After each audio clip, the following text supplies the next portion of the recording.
Students, हम लोग अभी तक भाषा एवं व्याकरण पाठ से भाषा, बोली, उपभाषा, राजभाषा आदि को अच्छी तरह समझा।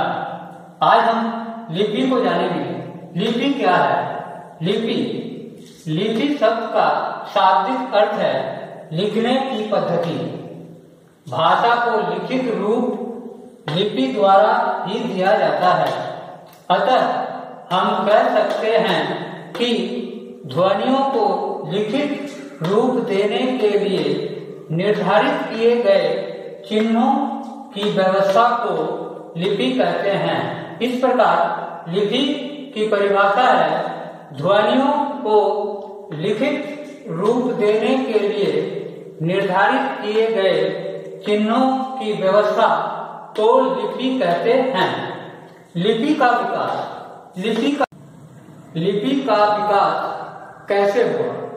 पहले मनुष्य अपने विचारों को व्यक्त करने के लिए चित्रलिपि का प्रयोग करता था, परंतु वह अपने भावों को पूर्ण रूप से प्रकट नहीं कर पाते थे।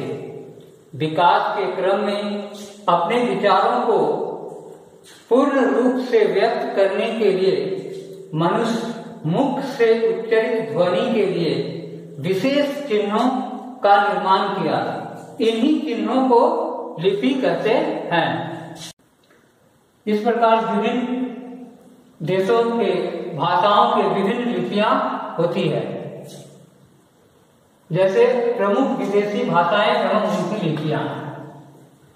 देश भाषा लिपि नंबर 1 भारत, भाषा हिंदी, लिपि देवनागरी। नंबर 2 चीन, मंदारिन चीनी। यूके भाषा अंग्रेजी, लिपि रोमन।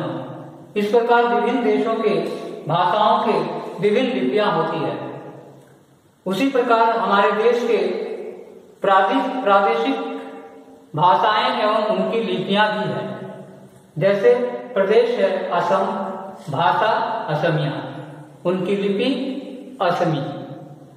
पंजाब भाषा पंजाबी, लिपि गुरुमुखी। बंगाल भाषा बंगला एवं लिपि बांग्ला। अभी हमने लिपि एवं विभिन्न देशों के भाषाओं के लिपियों के बारे में जाना। आइए अब हम जानते हैं व्याकरण। व्याकरण क्या है? व्याकरण वह शास्त्र है जो भाषा को शुद्ध रूप से बोलने, लिखने, पढ़ने और समझने के लिए नियम तय करता है।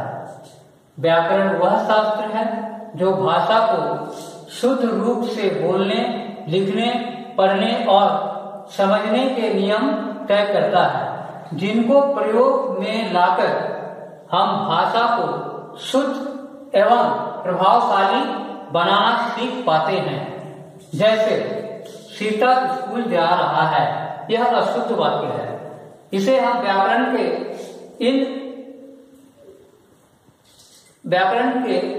के इन नियमों के तहत शुद्ध इस प्रकार करते हैं। सीता स्कूल जा रही है। सीता स्कूल जा रही है शुद्ध रूप है। इस प्रकार हम व्याकरण की परिभाषा इस प्रकार देते हैं। व्याकरण वह शास्त्र है जिसके द्वारा हम किसी भाषा को शुद्ध तथा व्यवस्थित रूप से लिखना व बोलना सीखते हैं। व्याकरण की परिभाषा। व्याकरण वह शास्त्र है जिसके द्वारा हम किसी भाषा को शुद्ध तथा व्यवस्थित रूप से लिखना व बोलना सीखते हैं। इस प्रकार व्याकरण के 4 भाग हैं। व्याकरण के मुख्यतः 4 भाग होते हैं। नंबर 1 वर्ण विचार, द्वितीय शब्द विचार, तृतीय रूप विचार, चतुर्थ वाक्य विचार। इन चारों भागों के विषय में हम अगले पाठ में विस्तार से जानेंगे। अब आप प्रथम पाठ भाषा एवं व्याकरण को अच्छी तरह से समझ चुके होंगे।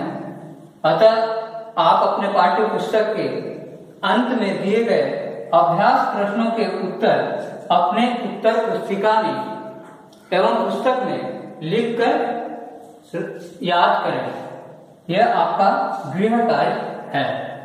अगर इस बीच आपको इस पाठ को करने में, समझने में किसी तरह की कोई असुविधा हुई है तो आप हमसे मेरे कॉन्टैक्ट नंबर पर संपर्क कर सकते हैं।